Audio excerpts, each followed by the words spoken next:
भारत ने चीन से कहा मलक्का स्ट्रेट से जाने नहीं देंगे और सी पैक से आने नहीं देंगे। दोस्तों, आप सबको ये जानना चाहिए कि कैसे मलक्का स्ट्रेट के रूप में चीन की गर्दन हमेशा भारत के हाथों में थी और इसी कारण भारत पाकिस्तान के इतने युद्ध होते हुए भी चीन ने कभी खुलकर भारत का विरोध नहीं किया था, क्योंकि भारत जब चाहता तब उसकी गर्दन मलक्का स्ट्रेट पे दबोच लेता। और चीन ने अपनी मलक्का स्ट्रेट की कमजोरी से बचने के लिए एक नया प्लान सी पैक के रूप में तैयार किया और अब भारत ने उसकी सफलता पर भी प्रश्नवाचक चिन्ह लगा दिया है। और जिस समय भारत अपना गिलगित बाल्टिस्तान को वापस लेगा उस समय चाइना की इकोनॉमी बिल्कुल खराब हो जाएगी और इसी कारण आने वाले समय में अमेरिका भारत को गिलगित बाल्टिस्तान और पाक ऑक्यूपाइड कश्मीर लेने में मदद करेगा। इसीलिए चीन से कंपनियां भाग भाग कर इंडिया और दूसरे देशों में जा रही है। इन सब बातों पर हम डिटेल में बात करेंगे, परंतु आगे बढ़ने से पहले दोस्तों चैनल को सब्सक्राइब कर लें, फॉलो कर लें, क्योंकि हम लोग आपके लिए बहुत रिसर्च करके अपनी वीडियो बनाते हैं। भारत के दो पड़ोसी देश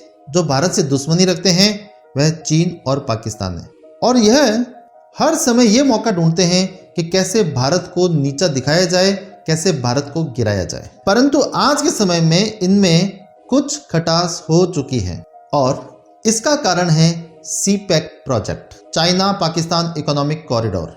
सुनने में बहुत अजीब सा लगता है कि सी पैक जो चाइना का एक महत्वपूर्ण प्रोजेक्ट था, जो BRI belt and road initiative का भाग था, अब उस पर प्रश्नवाचक चिन्ह लग चुके हैं और यह भी हो सकता है कि भविष्य में वह बंद ही हो जाए, क्योंकि सी पैक के अंदर कई सारे प्रोजेक्ट ऐसे हैं जिन पर इन्वेस्टमेंट हो चुका है परंतु अभी तक वह कंप्लीट नहीं हुआ। सी पैक प्रोजेक्ट की ओरिजिनली कॉस्ट $46 बिलियन थी, जो अब बढ़ के $60 बिलियन हो चुकी और 80% प्रोजेक्ट तय समय से लेट चल रहे हैं। सी पैक के समय चाइना ने यह प्लान बनाया कि कैसे पाकिस्तान जैसे गरीब देशों की आर्थिक मदद करके कैसे चीन अपना खुद का फायदा करेगा।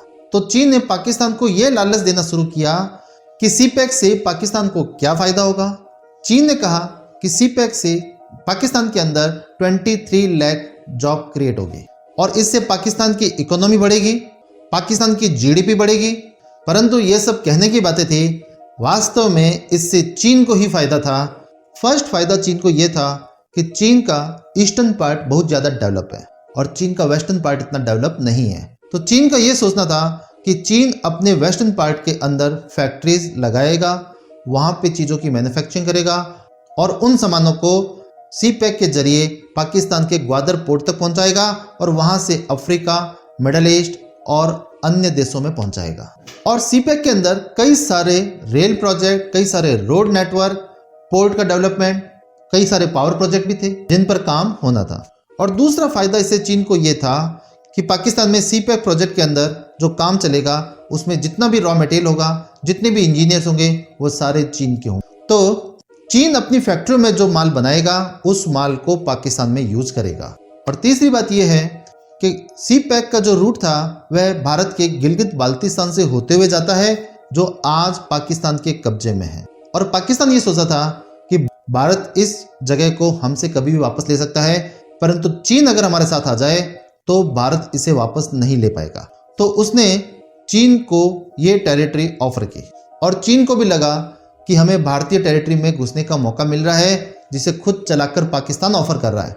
परंतु दोस्तों, ये सब कहने की बातें हैं, वास्तव में यहाँ पर चीन का एक हिडन एजेंडा भी था, या ये कह सकते हैं एक सैन्य उद्देश्य भी था जो चाइना के लिए बहुत ज्यादा जरूरी था, और वह था मलक्का स्ट्रेट।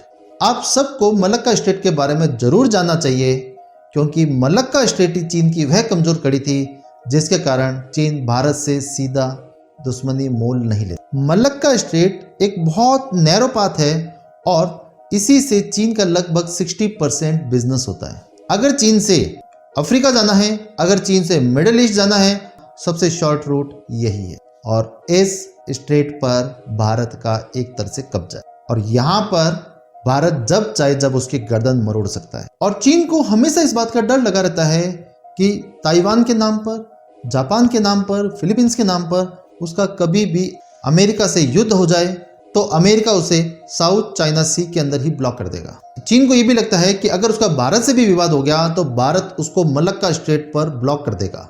तो इससे चीन को पेट्रोल, ऑयल, गैस इनकी सप्लाई जो मिडिल ईस्ट से होनी है वह नहीं हो पाएगी। हाँ, वो बात अलग है कि जो रशिया से वह करता है वो काम उसका चलता रहेगा। और चूंकि चीन एक एक्सपोर्ट बेस्ड इकोनॉमी है तो उसकी इकोनॉमी के लिए बहुत ज्यादा जरूरी है कि उसका एक्सपोर्ट रुकना नहीं चाहिए। तो अगर ये ब्लॉकेड उस पर लग जाते हैं तो चीन का एक्सपोर्ट रुक जाएगा और चीन की पूरी इकोनॉमी धराशायी हो जाएगी। इसलिए चीन ने मलक्का स्ट्रेट को बाईपास करने के लिए सी पैक का प्रोजेक्ट तैयार किया, जिससे वह अपने सामान को सीधा ग्वादर पोर्ट पे ले आए और वहां से अफ्रीका मिडल ईस्ट में अपना सामान बेच पाए और मिडल ईस्ट से उसकी पेट्रोल गैस की सप्लाई भी कभी रुके नहीं।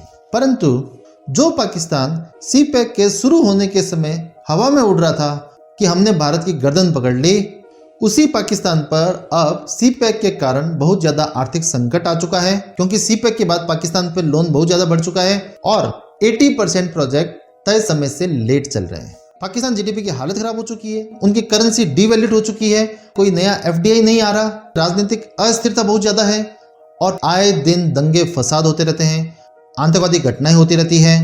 पाकिस्तान एक न्यूक्लियर स्टेट है और अगर ये बम वहां पर किसी आतंकवादी संगठन के हाथ लग जाए तो न सिर्फ पाकिस्तान की बल्कि पूरी दुनिया की कंडीशन खराब हो सकती है। तो इन सभी कारणों से पाकिस्तान एक टाइम बम की तरह बन चुका है जो कभी भी फट सकता है। यहां तक कि इस साल पाकिस्तान के एक मंत्री ने तो यह तक कह दिया था कि पाकिस्तान बैंकरप्ट हो चुका है और पाकिस्तान के आर्थिक हालात इस बात की ओर इशारा कर रहे हैं कि सी पैक बुरी तरह से फ्लॉप होने जा रहा है और चीन ने भी पाकिस्तान पर भरोसा करना बंद कर दिया तथा बड़े बड़े प्रोजेक्ट होल्ड पर हो चुके हैं। और भारत ने भी ये कह दिया है कि सी पैक भारत के गिलगित बाल्टिस्तान के क्षेत्र से जाता है, भले ही वह आज पाकिस्तान के कब्जे में है, परंतु देर सवेर कभी न कभी हम इसे हासिल भी करेंगे।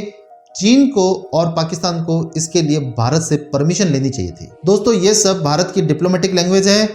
इस बात का सिंपल सा मीनिंग ये है कि जिस समय हम गिलगित बाल्टिस्तान को अपने कब्जे में लेंगे तो चीन की गर्दन वापस हमारे हाथों में होगी, क्योंकि सी पैक का रूट भारत के एरिया से होकर निकलेगा और बिना भारत की अनुमति के वो सारा प्रोजेक्ट फेल हो जाएगा। और अमेरिका को भी इस बात की समझ है कि अगर हमें चीन को रोकना है, सी पैक ब्लॉक होना बहुत जरूरी है, अन्यथा चीन के बिजनेस पर और चीन की ऑयल गैस सप्लाई पर कभी भी रोक नहीं लग सकती। और भारत ने और आगे बढ़ते हुए बलूचिस्तान के विद्रोहियों को सपोर्ट देना शुरू कर दिया और बलूचिस्तान के विद्रोही आए दिन चीनी नागरिकों को मारते हैं और चीन इस कारण पाकिस्तान से बहुत ज्यादा खफा है कि जब आप हमारे नागरिकों की सुरक्षा ही नहीं कर सकते तो आप इस पूरे प्रोजेक्ट की सुरक्षा कैसे करेंगे। और चीन ने फिर अपने खुद के कमांडोज पाकिस्तान में भेजे जिससे चीनी नागरिक सुरक्षित रहे, परंतु इससे भी समस्या का हल अभी तक नहीं निकला। और दूसरी बात यह भी है कि चीन ने पाकिस्तान को जो रुपए दिए थे वह इस प्रोजेक्ट पे पूरे लगे ही नहीं, क्योंकि पाकिस्तान में जो भी पैसा आता है वह वहाँ की आर्मी, वहाँ के पॉलिटिशियंस और वहाँ की आईएसआई तीनों मिलकर बांट लेते हैं और जनता के लिए तो पैसा बहुत ही कम पहुँचता है, क्योंकि वह सारा पैसा भ्रष्टाचार की भेंट चढ़ जाता है। तो चीन को हमेशा लगता है कि जितना पैसा हमने आपको दिया वह सारा पैसा आपने कहीं और यूज कर लिया। इस कारण भी चीन ने प्रोजेक्ट को होल्ड पे रखा हुआ है और इसीलिए अमेरिका और वेस्टर्न कंट्रीज आने वाले समय में भारत को इसमें सपोर्ट करेगी। तो भारत जब इस एरिया पर वापस कब्जा करेगा तो अमेरिका इनडायरेक्ट तरीके से भारत का ही सपोर्ट करेगा। आपको क्या लगता है दोस्तों, क्या भारत वापस अपना गिलगित बाल्टिस्तान वापस हासिल करेगा और चीन की गर्दन को अपने हाथ में रखेगा? क्या भारत चीन को यह कहेगा कि मलक्का से जाने नहीं देंगे और सी पैक से आने नहीं देंगे? आप हमें कमेंट सेक्शन में बताएं। Thank you for watching this video.